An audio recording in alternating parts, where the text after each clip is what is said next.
Assalamualaikum warahmatullahi wabarakatuh. Alhamdulillahillazi hadana li hadza wa ma kunna linahtadiya lauha an hadanallah. Asyhadu an la ilaha illallah wahdahu la syarikalah wa asyhadu anna Muhammadan abduhu wa rasuluh la nabiyya ba'da. Yang pertama-tama marilah kita panjatkan puji syukur kita atas kehadirat Allah Subhanahu wa taala, yang mana pada hari yang cerah ini saya masih diberikannya nikmat yang tak terhingga sehingga saya dapat menyelesaikan tugas biofisika. Salawat berangkaikan salam marilah kita hadiahkan kepada junjungan Nabi besar Muhammad SAW yang telah membawa kita dari zaman kegelapan menuju zaman yang terang benderang seperti saat ini. Kali ini saya akan membahas tentang kelistrikan pada saraf manusia. Tahukah kamu mengapa kita dapat merasakan sakit ketika dicubit? Ternyata rasa sakit itu muncul karena kulit kita menerima rangsangan. Rangsangan berupa cubitan.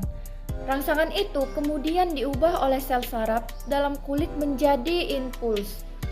Bagian-bagian sel saraf manusia terdiri dari beberapa bagian. Yang pertama adalah dendrit. Dendrit adalah bagian sel saraf yang berfungsi sebagai penerima rangsangan dan meneruskan ke badan sel lainnya. Selanjutnya yang kedua adalah badan sel. Badan sel ini berfungsi sebagai penerima rangsangan dari dendrit dan meneruskan ke akson. Yang ketiga adalah akson. Akson merupakan bagian sel saraf yang berfungsi meneruskan rangsangan dari badan sel ke sel saraf yang lainnya.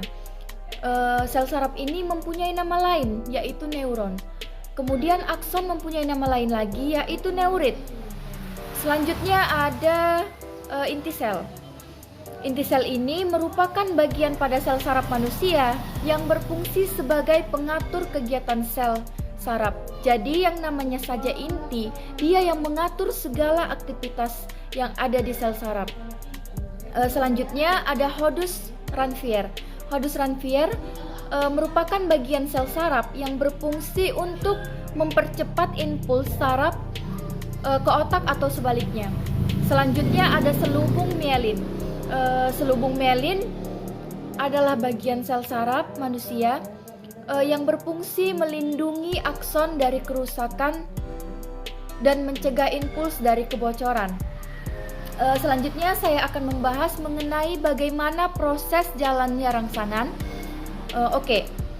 Bagaimana dengan transmisi impulsnya? Bagaimana otak kita menyuruh jempol kita misalnya untuk bergerak? Yang pertama melalui mekanisme yang kompleks.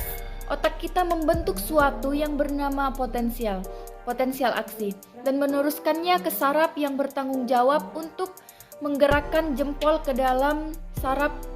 Ada beberapa kabel dan di dalam kabel ini terdapat sel saraf. Di antara sel saraf satu ke sel saraf berikutnya. Ada celah yang bernama sinaps. Jadi potensial aksi yang merupakan si listrik akan diterima oleh dinding bagian sel saraf yang pertama, kemudian diteruskan melalui tubuhnya dan mencapai akson. Di beberapa neuron atau sel saraf yang pertama, ada sesuatu yang bernama neuron transmitter yang merupakan suatu zat kimia yang berperan dalam konduksi listrik dari satu sel saraf pusat saraf ke berikutnya. Neuron transmitter akan dilepaskan ke sinaps dan menghasilkan suatu potensial aksi di sel saraf kedua. Di sini listrik tersebut akan dioper dari satu sel saraf ke sel saraf berikutnya.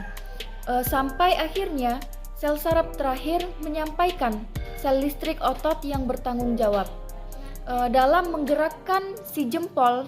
Alhasil jempol kita pun bisa digerakkan. Sekianlah yang dapat saya sampaikan, lebih dan kurangnya saya mohon maaf.